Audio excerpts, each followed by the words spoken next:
霓虹灯照不到的贫民街区，往往藏着这个城市里最肮脏的秘密。流浪汉与瘾君子蜷缩在角落里苟延残喘，暴力与毒品在阴影里滋生蔓延，像霉菌一样侵蚀着每一堵斑驳的墙壁。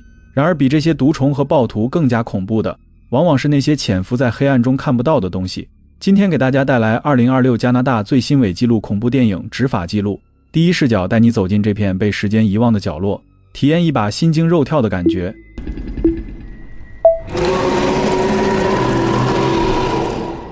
某天深夜，正在巡逻的白人警员布莱斯和他的黑人搭档杰米收到了警局指挥中心的指派，让他们前往瑞斯街区1626号住宅处理一起疑似家暴的案件。本以为只是一次普通的家庭纠纷，没想到却成为了两人噩梦的开始。这里是瘾君子和帮派成员的聚集地，时常有暴力案件发生。黑哥杰米就在附近长大，对这里了如指掌。两人很快到达了目的地，接下来咱们看到的画面全都是两人执法记录仪拍到的内容，请大家做好心跳的准备。目标住宅里一片漆黑，两人敲了很久的房门始终无人应答。结果一推才发现房门没有上锁，还随之跑出来好多只老鼠，吓了两人一跳。就在这时，房子里传出了女人凄厉的惨叫声，两人随即请示了指挥中心，得到进入的许可后持枪走进了房子。他们在1楼并没有看到任何人的存在，这时楼上和地下室分别传来了响动。 What do we do? You clear upstairs, I will clear down. Copy.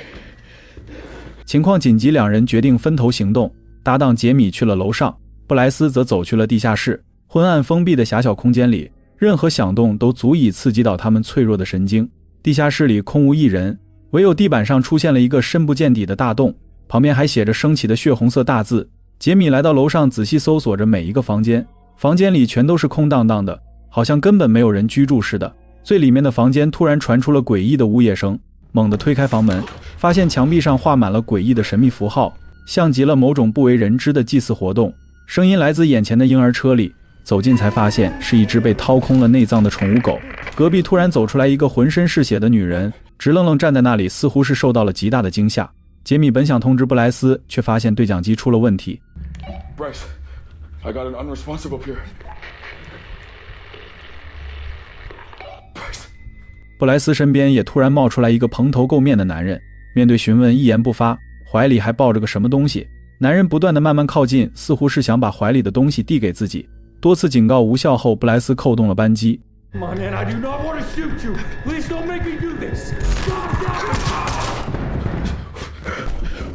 杰米听到枪声后赶忙下楼查看，只见布莱斯呆愣在原地，男人和他怀里的婴儿已经停止了呼吸。布莱斯以为男人身上有武器才选择了开枪，根本没有想到是这种情况。杰米的第一反应是向上级汇报，不料却遭到了布莱斯的阻拦。还没等两人想好怎么处理，楼上的女人悄无声息出现在了身后。对方看到尸体后怪叫着跑去了楼上，两人见状赶忙追了出去。枪杀平民可不是闹着玩的，事情一旦败露，布莱斯很有可能面临坐牢的风险。他们最终在一个角落里追上了女人。正在两人商量着要不要向上级汇报怎么处理眼前的女人时，女人突然摔碎酒瓶朝着他们逼了过来，嘴里还说着一些奇怪的话。紧接着女人就做出了一个惊人的举动，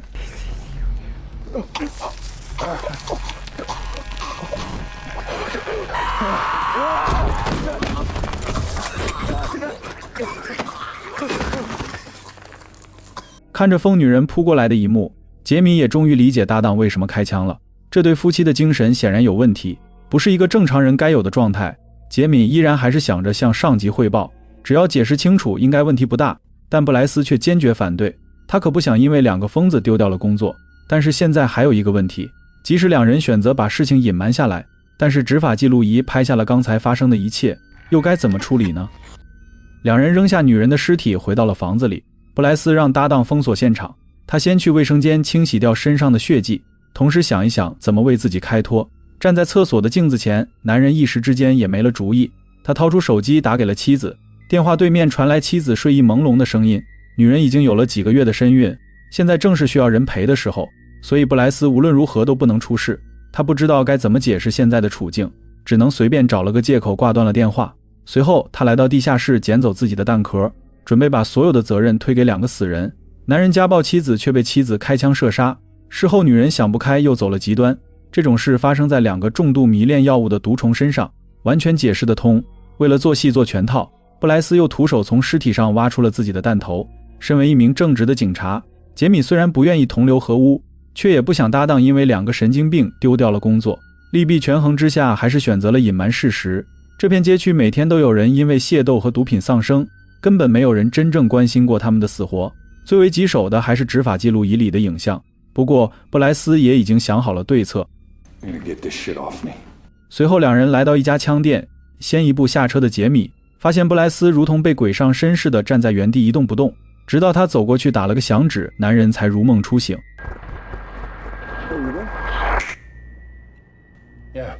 I'm good. Let's go. 枪店老板是布莱斯的朋友，打过招呼后，2人来到了最里面的仓库。他们要找的人早已等候多时，女人是一名顶级黑客，因为有把柄落在了布莱斯手里，不得已才选择了出手相助。既然选择了帮他隐瞒事实，杰米想看一眼视频，看看是不是真的如布莱斯所说的那样。Wait. I want to see what happened. 杰米看过视频后觉得问题不大，还是想劝说布莱斯如实上报。就在2人为此而争执时，黑客看到了女人自杀前的一幕。当听到对方说出地下人这个词的时候，黑客瞬间意识到了问题的严重性，随即合上电脑就要离开。不明所以的布莱斯伸手拽住了他。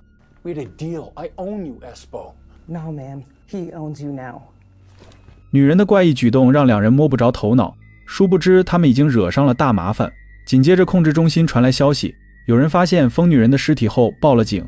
为了更好地掌控局面，不被其他同事发现，布莱斯带着搭档再次回到了那片街区。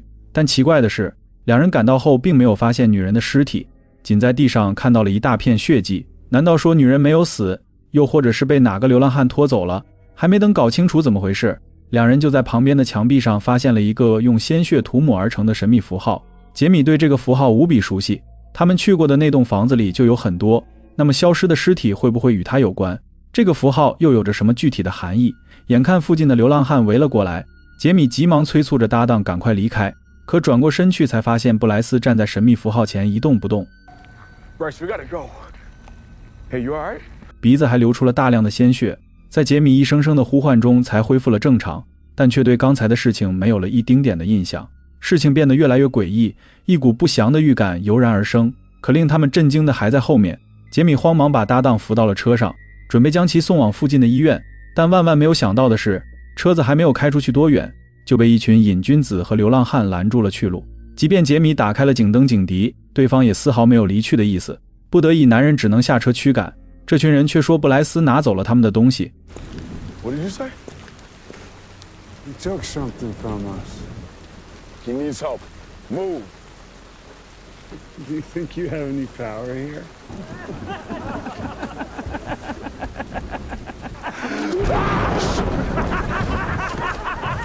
眼看讲不通道理，杰米只能硬生生顶开众人闯了过去。感觉今晚的事情不太正常，杰米便把搭档带到了母亲家里。母亲是附近有名的通灵师，或许能从母亲口中得到点有用的线索。没想到不巧的是，女人正在给其他人主持通灵仪式。2个人穿着警服闯进了家里，担心会引来不必要的麻烦。女人把他们偷偷引到了餐厅。得知2人的遭遇后，女人说了一大堆听不懂的废话，翻译过来就是他们破坏了邪神的献祭仪式，拿走了邪神的祭品，邪神也会从他们这里拿走一些东西。影片中并没有提到邪神这个称谓，而是说恐怖的黑暗力量。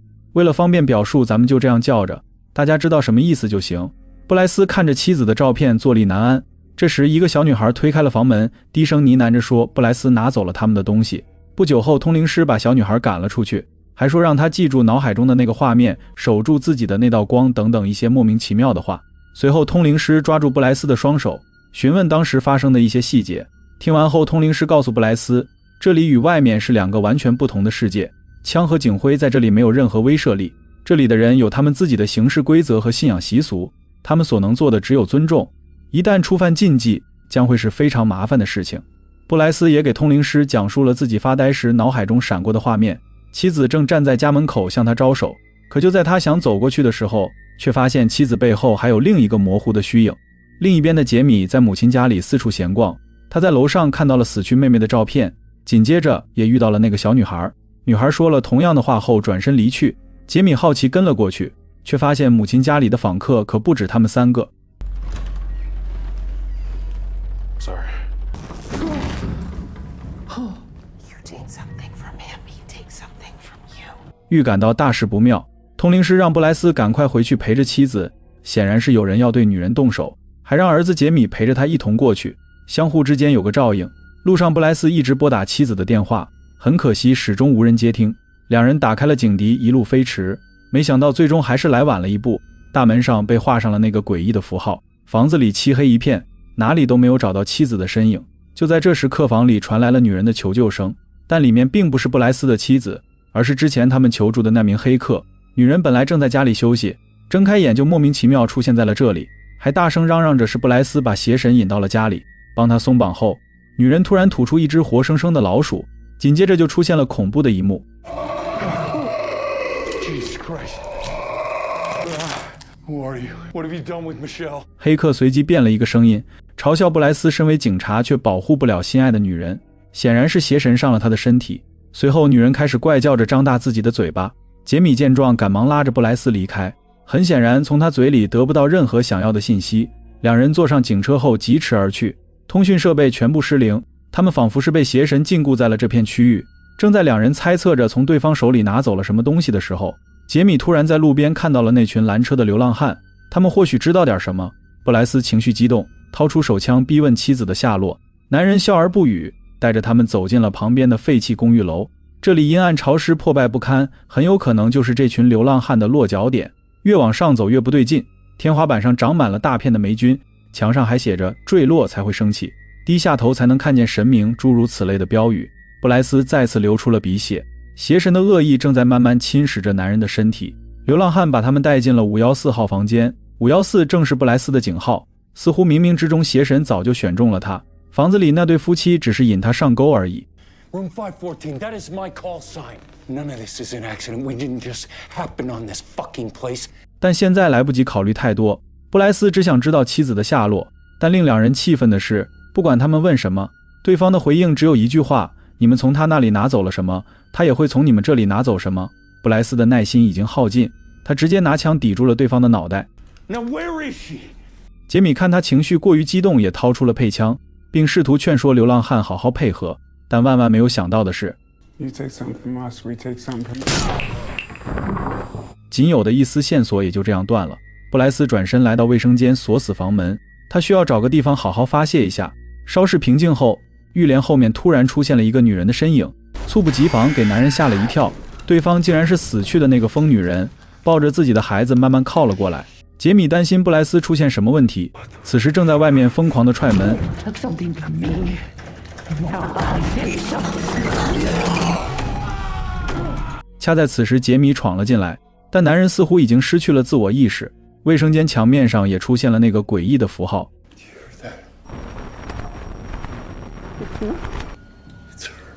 布莱斯仿佛听见了妻子的声音，不顾搭档的阻拦，发疯似的冲向了楼顶。杰米赶到时，他正抱着一团空气崩溃大哭，说是他们伤害了自己的孩子。紧接着，布莱斯推开同事，一步步后退到了阳台边缘。在他心里，自己的妻儿已经遭遇了不测，他已然没有了活下去的动力。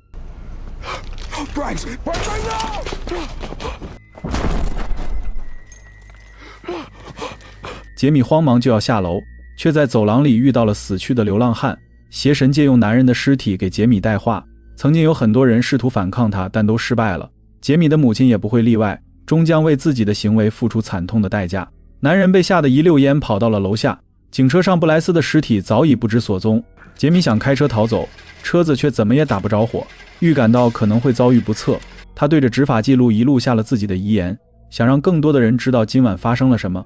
杰米眼含泪水，声音发颤，心理防线已经接近了崩溃的边缘。杰米录完后成功启动了车子，但死去的流浪汉也已来到了跟前。男人一脚油门冲了出去，他再次联系指挥中心，对面却传来了邪神的狞笑，不断重复着出现了很多次的那句话。更加奇怪的是，附近的街区瞬间变了模样，而且那栋诡异的房子总会突然出现在前方。通俗一点讲，就是遇到了鬼打墙。男人被无边无尽的绝望笼罩，只能再次打电话向母亲求助。Ma, I need you. 母亲鼓励他坚信自己的强大，内心的强大可以冲破一切迷雾，信念如炬。才能照亮前行的道路，意志如钢，方可碾碎前路的荆棘。只要心火不灭，再深的绝境也能寻得一丝生机。当初他妹妹就是因为意志不够坚定，才让邪神有了可乘之机。被母亲这么 PUA 了一顿后，周围的景象果然开始有了变化，但邪神怎么可能轻易放他离开？很快就切断了手机信号，房子也又一次出现在了男人面前。或许是认为自己已经无路可逃，或许是想揭开背后的真相，杰米索性把心意横下了车，带上执法记录仪推门走了进去。进屋后，对讲机里传出了布莱斯的声音，还说已经找到了他的妻子。杰米知道这又是邪神的把戏，但既然已经进来了，他还是决定硬着头皮进去看看。地下室那个男人的尸体早已不知所踪，洞穴里还传出了女人无比凄惨的喊叫声。杰米顺着洞壁慢慢爬了下去，却发现下面别有洞天。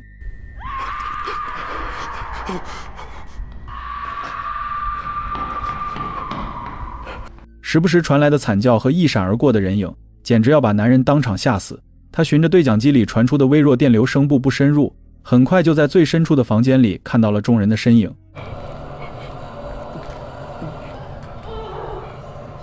手电筒突然熄灭，借助外面传进来的微弱亮光，他终于看到了地底人的庐山真面目。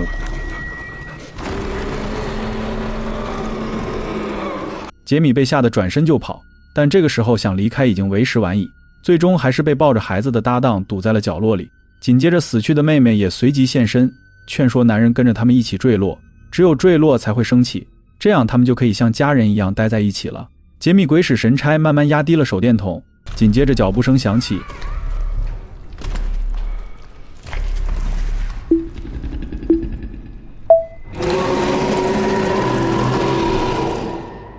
不知道时间过去了多久，通灵师带着2名警员找到了那栋房子，杰米2人的警车就停在路边。房子里仍然是漆黑一片，静的可怕。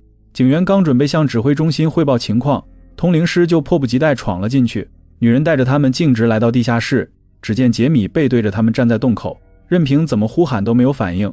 通灵师走过去，轻轻地把儿子拍醒，却看到男人早已没有了生命的迹象，嘴里却重复念叨着他在升起，他在升起。还没等反应过来，洞穴里突然传来了动静，原来是通灵师的女儿爬了出来。身后不知何时出现了很多邪神的信徒，随后女儿突然瞬移到了母亲面前，劝说通灵师像哥哥一样留下来，这样他们一家人就可以团聚了。紧接着洞里传出了怪兽般的恐怖嘶吼，一个庞然大物猛地跃出了地面。2名警员和通灵师相继被拖进了洞内，谁也别想逃走。